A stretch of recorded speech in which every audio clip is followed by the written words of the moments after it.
मैंने अपने जीवन से संन्यास लिया है अपने समाज के लिए।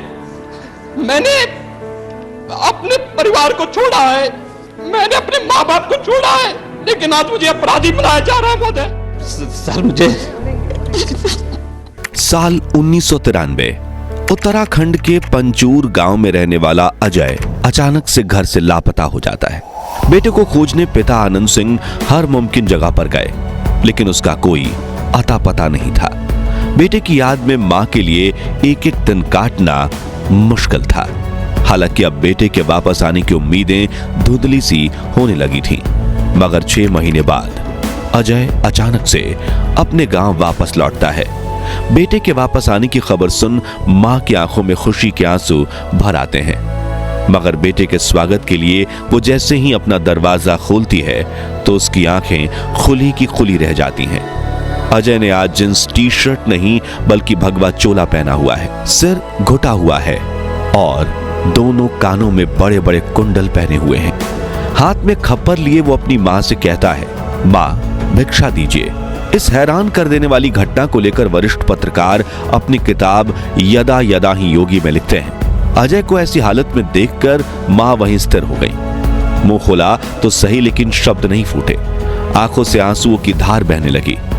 जो सत्य साक्षात सामने खड़ा था उसे देखते हुए भी यकीन नहीं हो रहा था, या शायद यकीन करने की हिम्मत नहीं थी।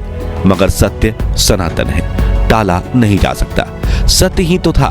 वो मां के सामने उनका बेटा युवा सन्यासी की वेश में खड़ा था। कल तक का कॉलेज से लौट कर आते ही इस हंसते मुस्कुराते चेहरे को देखने की आदत थी, और आज उनका नौजवान बेटा अजय सन्यासी के रूप में खड़ा था। मां का मन कहता है कि यह बेटा मेरा नहीं हो सकता, लेकिन दिमाग जानता था कि ईश्वर जितना कठोर हो सकता है, उनका बेटा उससे भी कहीं कठोर हृदय का हो गया था। तभी अजय से आदित्यनाथ बने बेटे ने अपनी मां से कहा, मां भिक्षा दीजिए। मां ने खुद को संभालते हुए कहा कि बेटा ये क्या हाल बना रखा है, घर में क्या कमी थी जो भीख मांग रहा है। तभी बेटा कहता है कि मां सन्यास मेरा धर्म है, एक योगी की भूख भिक्षा से ही मिटेगी। आप भिक्षा में जो कुछ भी देंगी वही मेरे मनोरथ को पूरा करेगा। तभी मां ने रोते हुए कहा कि पहले तुम अंदर तो आओ। मगर युवा सन्यासी अपनी मां के आंसुओं से भी नहीं पिघला और उसने कहा, नहीं मां, बिन भिक्षा लिए ना तो मैं घर के अंदर जाऊंगा, ना ही यहां से वापस जाऊंगा। आप पहले मुझे भिक्षा दीजिए, मैं रमता जोगी हूं, मुझे आप भिक्षा दीजिए, फिर मैं प्रस्थान करूंगा।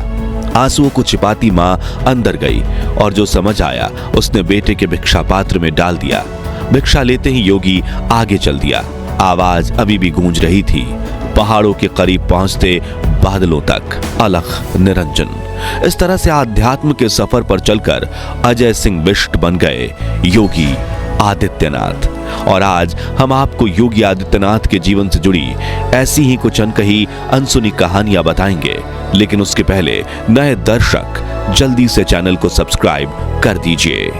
योगी आदित्यनाथ का जन्म 5 जून 1972 के दिन पुरी गढ़वाल उत्तर प्रदेश यानी आज के उत्तराखंड के पंचूर गांव के राजपूत परिवार में हुआ था। उनके पिता का नाम आनंद सिंह बिष्ट था। उन्होंने 1989 में ऋषिकेश के भरत मंदिर इंटरमीडिएट कॉलेज से इंटर की पढ़ाई पूरी की, जिसके बाद उन्होंने कोटद्वार के पीताम्बर दयाल महाविद्यालय से बीएससी में एडमिशन लिया, जहां से पास होकर 1992 में उन्होंने गोरखपुर यूनिवर्सिटी के फिजिक्स एमएससी में एडमिशन लिया, लेकिन उसे पूरा किए बिना ही घर छोड़कर चले गए और फिर जब वापस आए तो वो एक योगी बन चुके थे। नवंबर 1983 से फरवरी 1994 तक उन्हें कई कठिन परीक्षाओं से गुजरना पड़ा, लेकिन उन्होंने हार नहीं मानी। फिर 15 जनवरी 1994 को गोरखा पीठाधीश्वर महंत अवैधनाथ महाराज ने पूरे विधि विधान से उन्हें अपने उत्तराधिकारी के रूप में घोषित कर दिया। अब अजय सिंह बिष्ट पूरी तरह से सन्यासी बन गए थे। योगी जी के बारे में लिखने वाले बताते हैं कि अजय को वापस घर लाने के लिए पिता आनंद सिंह और मां सावित्री दोनों गोरखपुर पहुंचे थे, जहां उनकी मां ने महाराज अवैधनाथ को कहा था कि महंत जी मेरा बेटा लौटा दीजिए। जो सुनकर महाराज ने कहा कि 4 बेटे हैं तुम्हारे, एक बेटा हमें दे दो।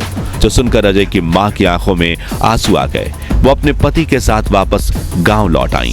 ये तो थी योगी के सन्यासी बनने की कहानी, लेकिन क्या आप जानते हैं कि उन्होंने राजनीति में कदम कब और कैसे रखा था?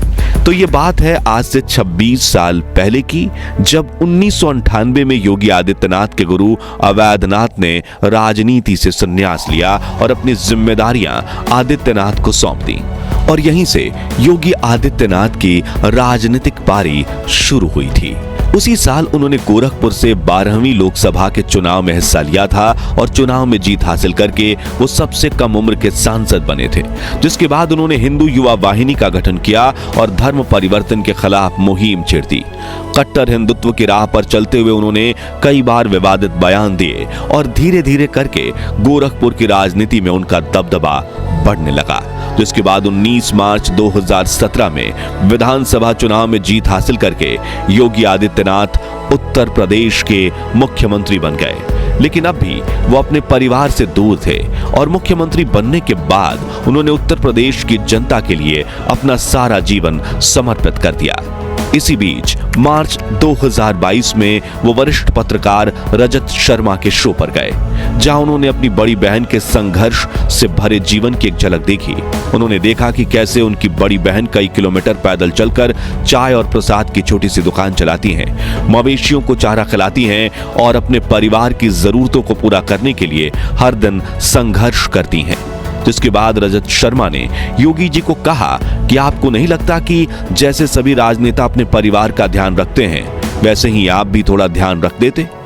तभी योगी आदित्यनाथ की आंखों में आंसू आ गए और बड़ी ही दुखी वाणी से उन्होंने ये कहा, मैं देखिए एक योगी हूं और मुझे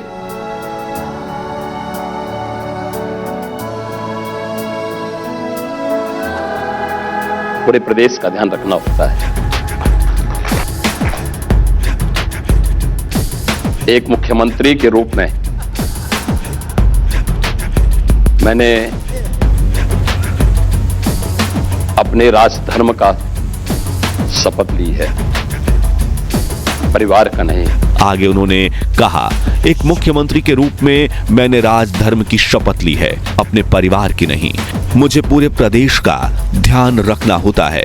मेरे लिए पूरे उत्तर प्रदेश के 25 करोड़ लोग ही मेरा परिवार हैं। मैं उनके सुख दुख में सहभागी हूं। खैर, 30 वर्षों तक एक सन्यासी की तरह कड़ी तपस्या करने के बाद जब योगी आदित्यनाथ दोबारा सीएम बने थे, तब वो पहुंचे थे पंचूर गांव के अपने घर, जहां मां सावित्री कर रही थी 3 दशकों से अपने बेटे अजय का इंतजार। घर पहुंचते ही योगी ने सबसे पहले अपनी मां को माला पहनाते हुए पूछा, पहचान लिया मुझे? तभी मां ने मुस्कुराते हुए कहा, हाँ पहचान लिया। फिर उन्होंने अपनी मां के पैर छूकर आशीर्वाद लिया। मां सावित्री ने अपना ममतामयी हाथ जब योगी के सर पर रखा तो उनकी आंखों में आंसू आ गए। 30 वर्षों से सन्यासी जीवन जी रहे अजय को एहसास हुआ कि सन्यास के पथ पर चलते हुए उन्होंने सिर्फ एक चीज को सबसे ज्यादा मिस किया है, और वो है मां का प्यार और आशीर्वाद। बताया जाता है कि 1994 में सन्यास लेने के बाद योगी आदित्यनाथ 2022 में पहली बार अपने गांव गए थे और पारिवारिक कार्यक्रम का हिस्सा बने थे। दरअसल सन्यास के पथ पर चलते हुए व्यक्ति को अपना घर परिवार सब कुछ छोड़ना पड़ता है। योगी आदित्यनाथ की तरह प्रधानमंत्री नरेंद्र मोदी भी सन्यासी जीवन जीने का एक बहुत बड़ा उदाहरण है। हालांकि औपचारिक तौर पर उन्होंने सन्यास नहीं लिया, लेकिन अपने घर परिवार से वो एक सन्यासी की तरह ही दूर रहे हैं। वहीं सीएम योगी आदित्यनाथ ने तो सिर्फ 20-22 साल की उम्र में ही सन्यास ले लिया था। तब से लेकर आज तक वो सन्यासी जीवन ही जीते हैं। योगी जी सुबह 3 बजे बिस्तर छोड़ देते हैं और फिर 4 बजे से 5 बजे के बीच योग करते हैं, जिसके बाद योगी स्नान करके शुद्ध तन और मन से पूजा अर्चना करते हैं। इतना ही नहीं, वो समय समय पर गोरखपुर जाकर मठ और मंदिर परिसर के चक्कर लगाते हैं, वहां की सफाई का जायजा लेते हैं, गौशाला में जाकर गायों की सेवा करते हैं और मछलियों को दाना भी डालते हैं। योगी आदित्यनाथ पूर्ण रूप से शाकाहारी हैं। वे सादे भोजन को ही ग्रहण करते हैं। आपको बता दें, योगी आदित्यनाथ की सरकार बनने के बाद उत्तर प्रदेश में माफियाओं का सफाया हो चुका है।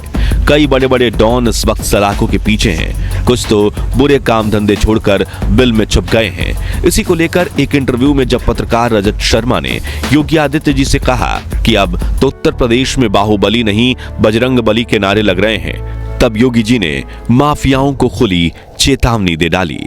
उत्तर प्रदेश में अब माफियावाद और पेशेवर अपराधियों के दिन लग चुके हैं। उन्होंने कहा कि उत्तर प्रदेश में माफिया और अपराधियों का समय अब खत्म हो चुका है और आने वाले समय में इनमें से कोई भी नजर नहीं आएगा, जिसका उदाहरण हमने हाल ही में राम मंदिर के प्राण प्रतिष्ठा दिवस पर भी देखा, जब 22 जनवरी से पहले आपराधिक मानसिकता रखने वाले कई लोगों ने अयोध्या में हमला करने की धमकियां दी थीं। लेकिन प्राण प्रतिष्ठा के दिन जब नरेंद्र मोदी और मुकेश अंबानी समेत देश के 7,000 बड़े वीआईपी लोग अयोध्या पहुंचे थे, तब योगी सरकार ने सुरक्षा का ऐसा इंतजाम किया था कि धमकी देने वालों के पसीने भी छूट गए और कोई भी अपराधी अयोध्या का बाल बांका तक नहीं कर पाया। तो दोस्तों, अगर आप योगी आदित्यनाथ की अनसुनी अनकही कहानियों का पार्ट 2 देखना चाहते हैं तो कमेंट बॉक्स में नेक्स्ट पार्ट जरूर लिखिए। वीडियो पसंद आया हो तो लाइक और शेयर जरूर कीजिए और ऐसी ही रोमांचक वीडियोस देखते रहने के लिए चैनल को सब्सक्राइब करके पास वाली घंटी जरूर बजा दीजिए। जय हिंद, जय भारत।